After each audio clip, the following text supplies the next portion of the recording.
The rain falls steadily outside my office window at McLean Hospital, each drop a reminder of another sleepless night. My phone buzzes again, 3 missed calls from Tyler in the past hour.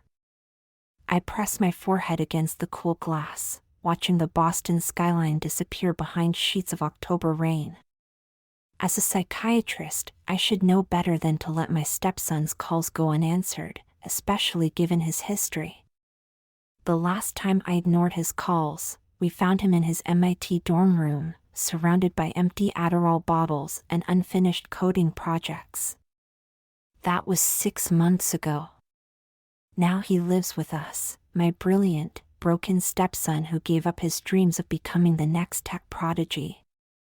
My office feels suddenly too small, the degrees on the wall: Harvard Medical School, psychiatric residency, board certification, all mocking my inability to help the one person who matters most.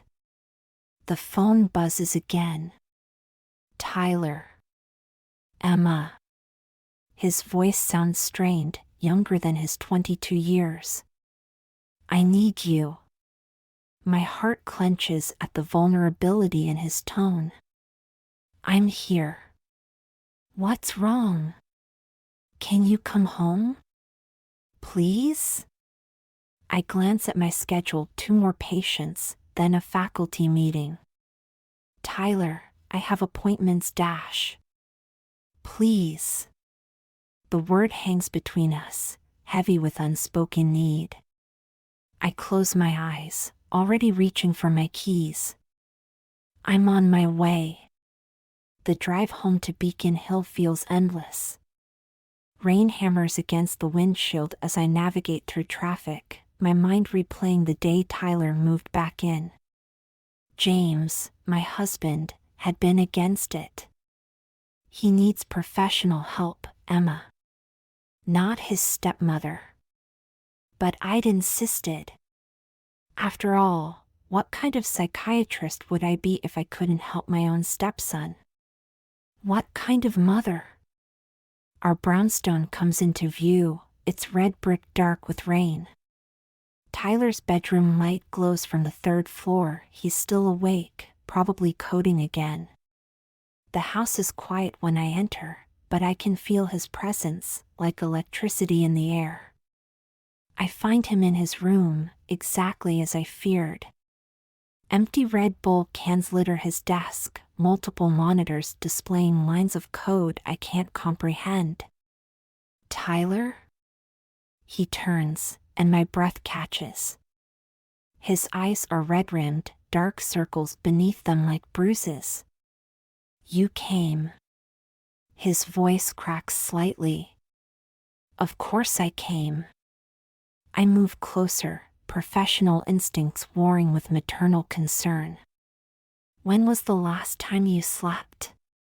He shrugs, a gesture so young it makes my heart ache. Can't sleep. The code, it's almost perfect. I notice his hands trembling as he types. Tyler, stop. Look at me. When he finally meets my gaze, I see something there that sends a shiver down my spine, not just exhaustion or anxiety, but something deeper, more dangerous. Talk to me, I say softly, perching on the edge of his desk. Not as your therapist. Not as your stepmother. Just talk to me. His fingers still on the keyboard. You wouldn't understand. Try me. He turns to face me fully, and suddenly I'm aware of how close we are, how the rain creates a cocoon of intimacy around us. Sometimes, he whispers, I feel like you're the only one who sees me. Really sees me. My throat tightens. Tyler Dash. Dad's never here. The hospital always comes first.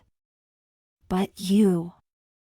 His hand reaches out, fingers brushing my wrist. You came when I called.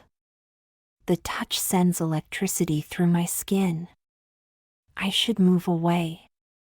I should maintain boundaries. I don't move. I'll always come when you call, I say, the words escaping before I can stop them. His fingers tighten around my wrist, and I feel his pulse racing beneath my fingertips. Or maybe it's mine. Emma. The way he says my name makes me shiver. I don't know how to stop feeling this way. The rain pounds harder outside, matching the thundering of my heart. What way? I ask, though I already know the answer. Have known it for weeks, months maybe. Instead of answering, he stands, bringing us chest to chest. I have to tilt my head back to meet his gaze. Like this, he whispers, and cups my face in his hands. Time stops. The world narrows to his touch, his breath, the infinitesimal space between us. A door slams downstairs. James, home early from his shift. We spring apart like guilty teenagers, the spell broken. I should go, I say quickly, my voice unsteady. Try to get some sleep. I flee the room before he can respond, my heart racing and my skin still tingling where he touched me. That night, I lie awake beside James, listening to the rain and feeling the ghost of Tyler's fingers on my face. What have I done? What am I about to do? The rain continues to fall, washing away everything I thought I knew about myself, about love, about right and wrong. Tomorrow, I'll be Dr. Emma Chen again, respected psychiatrist, loving wife, responsible stepmother. But tonight, in the darkness, I am simply a woman on the edge of an abyss, wondering what it would feel like to fall. Morning arrives with fresh snow falling over Boston, delicate flakes dancing past my office window at McLean Hospital. Today is my promotion announcement, the first Asian American woman to become vice chair of psychiatry. But my thoughts keep drifting to last night, to Tyler's touch, to the way his eyes held mine in the rain-soaked darkness. My phone lights up with a message from James, proud of you, honey. Sorry, I can't make the party, emergency surgery.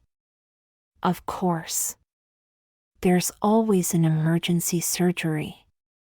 The celebration is being held at the Harvard Faculty Club, its wood-paneled walls and crystal chandeliers a testament to centuries of tradition. I smooth down my silk dress, checking my reflection one last time. Dr. Emma Chen, accomplished psychiatrist, devoted wife, caring stepmother. The mask feels heavier each day. Quite a turnout for you. I freeze at the sound of Tyler's voice behind me. What are you doing here? I whisper, turning to find him in a perfectly tailored suit, looking nothing like the true bled young man from last night. Supporting my stepmother's big moment. His smile doesn't reach his eyes. Isn't that what family does? The word family feels like a knife between my ribs. He moves closer, ostensibly to straighten my name tag. His fingers brush my collarbone, sending electricity through my skin. Tyler, I warn, but my voice trembles. You look beautiful, he murmurs, then steps back as colleagues approach. The next hour passes in a blur of congratulations and champagne toasts. Through it all, I feel Tyler's gaze like a physical touch. When I take the podium to give my speech, our eyes lock across the room. Mental health care is about trust, I say, my voice steady despite my racing heart. About creating a safe space for healing. The irony tastes bitter on my tongue. Later, I find myself at the bar, seeking a moment's respite from the constant handshakes and photos. Tyler slides onto the stool beside me, too close for propriety. Quite a speech, he says, ordering scotch. All that talk about trust and boundaries. Don't. My fingers tighten around my glass. Don't what? Point out the hypocrisy? His voice drops lower. Or remind you of how your hands shook when I touched you last night. Heat floods my cheeks. We can't do this here. Then where? When? His knee brushes mine under the bar. Because all I can think about is Dash. Emma. A colleague's voice cuts through the tension. The board wants more photos. I escape gratefully, but Tyler's words echo in my mind. The party winds down as snow continues to fall, blanketing Boston in white silence. I find myself in my office, gathering my things, when the door clicks shut behind me. Tyler stands there, snowflakes melting in his dark hair. We need to talk about this, he says. There's nothing to talk about. But I can't meet his eyes. Really? He moves closer, and I back up until I hit my desk. Nothing to discuss about why my therapist's stepmother can't look me in the eye? Tyler, please Dash. Please what? His hands brace on either side of me, caging me against the desk. Please pretend I don't see how you tremble when I'm near. My breath comes faster. This is wrong. Is it? His fingers trace my jawline, feather light. Because it's the only thing that's felt right since I came home. The snow falls harder outside, creating a world of white silence around us. I love you, he whispers, and my carefully constructed world shatters. His lips find mine before I can respond, desperate and demanding. For one eternal moment, I let myself kiss him back, let myself feel everything I've been denying. Then reality crashes back. No. I push him away, my hands shaking. I can't Dash. Emma Dash. Get out. My voice breaks. Please, just get out. He leaves without another word, the door closing softly behind him. I sink into my chair, touching my lips where I can still feel his kiss. Outside, the snow continues to fall, cover. Everything in pristine white, hiding the darkness beneath. But some stains, I'm learning, can never be washed away. My phone buzzes a text from James about working late again. I stare at the message until the screen goes dark, wondering when my life became a web of lies and forbidden desires. The snow falls harder, and somewhere in the gathering storm, I hear the sound of my perfect world beginning to crack. I stand at the podium in Harvard Medical School's largest lecture hall, discussing professional ethics and boundary violations in psychiatry. The irony threatens to choke me. Countertransference, I explain to 200 eager faces, can be particularly dangerous when treating vulnerable patients. A student raises her hand. Dr. Chen, how do you maintain professional boundaries when you feel emotionally connected to a patient? My coffee cup trembles slightly in my hand. Last night's kiss with Tyler burns in my memory, a brand of shame and desire. Boundaries, I hear myself say, are the foundation of ethical practice. My phone vibrates, another message from Tyler. I've been avoiding him since the faculty club, but he's persistent. Desperate. Like me. After class, I retreat to my office, feeling suffocated by the weight of my hypocrisy. I open TikTok, where I usually post mental health advice. A draft sits waiting, setting boundaries, a guide for therapists. I delete it. The knock on my door makes my heart stop. Tyler enters without waiting for permission, locking the door behind him. Your secretary said you were free. His voice is calm, but his eyes are storm dark. I have another class dash. No, you don't. I checked your schedule. Of course he did. He's always been brilliant with computers. Too brilliant. Someone accessed my clinical notes about you, I say, the words falling like stones between us. His face pales. Emma dash. The ethics board is investigating. They'll find everything: our sessions, our relationship, the kiss dash. I had to know. He moves closer, and I fight the urge to step back. I had to understand why you were pulling away. I'm pulling away because this is wrong. But even as I say it, my body betrays me, leaning toward him like a flower seeking sun. Is it? His fingers brush my cheek. Then why does it feel like coming home? The touch ignites something in me, something dangerous and wild. Tyler, I whisper, but it sounds more like a plea than a warning.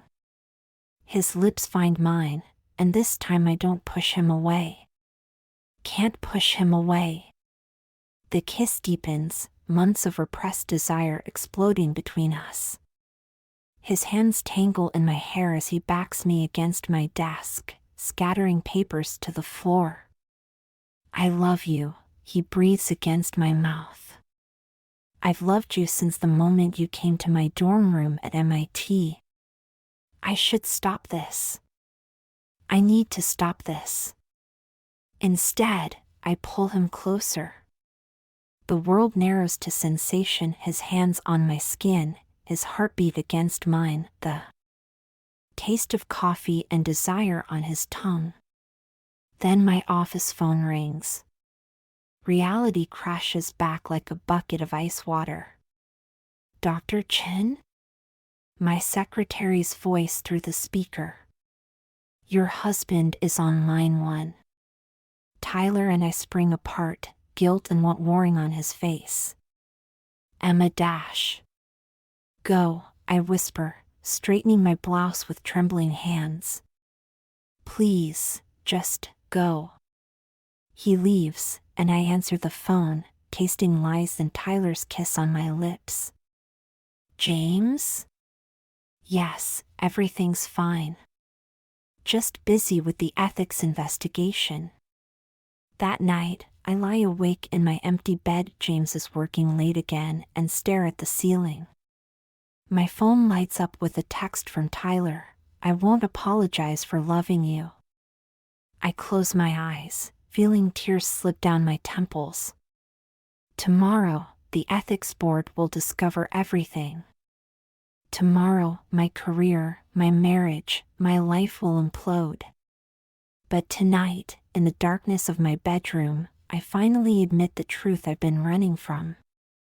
I love him too. And it will destroy us all.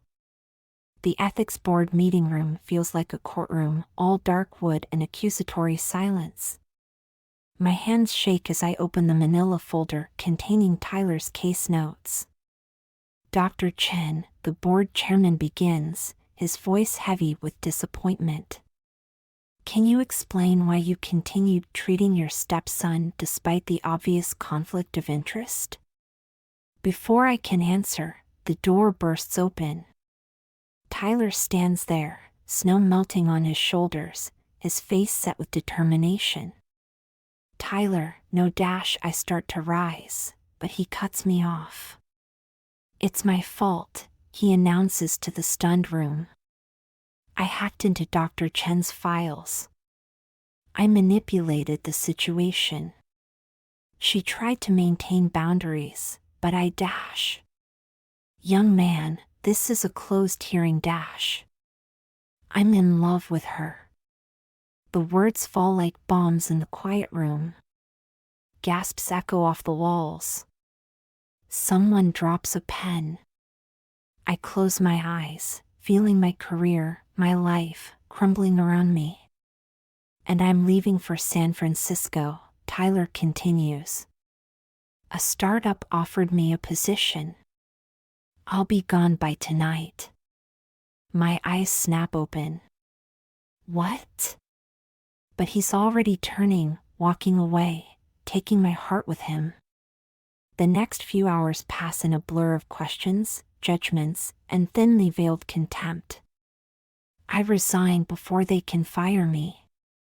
Harvard Medical School's hallways seem endless as I walk out for the last time, box of belongings in my arms. My phone buzzes a text from James, we need to talk. Of course. He knows. Everyone knows. I drive home through the swirling snow, but Tyler's already gone.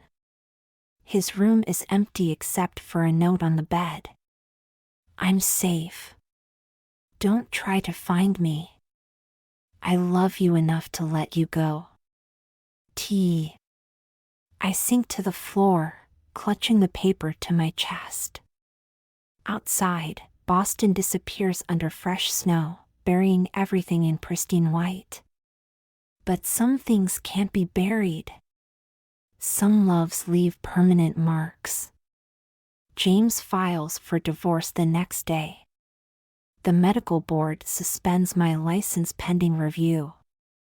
My TikTok followers speculate wildly Abu. T. My sudden disappearance from social media. But none of it matters. Because somewhere in San Francisco, Tyler is starting a new life.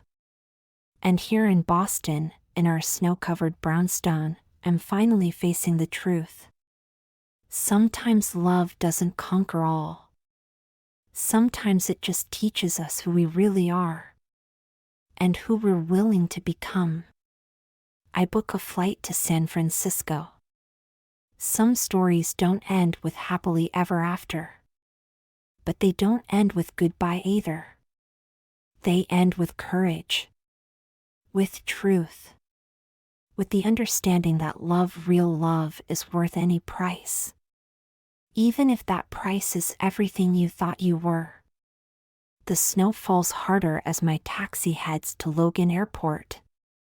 Behind me, Boston disappears into white silence. Ahead, San Francisco waits with its fog and hills and the promise of something real. Something true. Something worth fighting for. I close my eyes as the plane takes off, feeling lighter than I have in months. Because sometimes the end is just the beginning. And sometimes falling is the only way to fly. And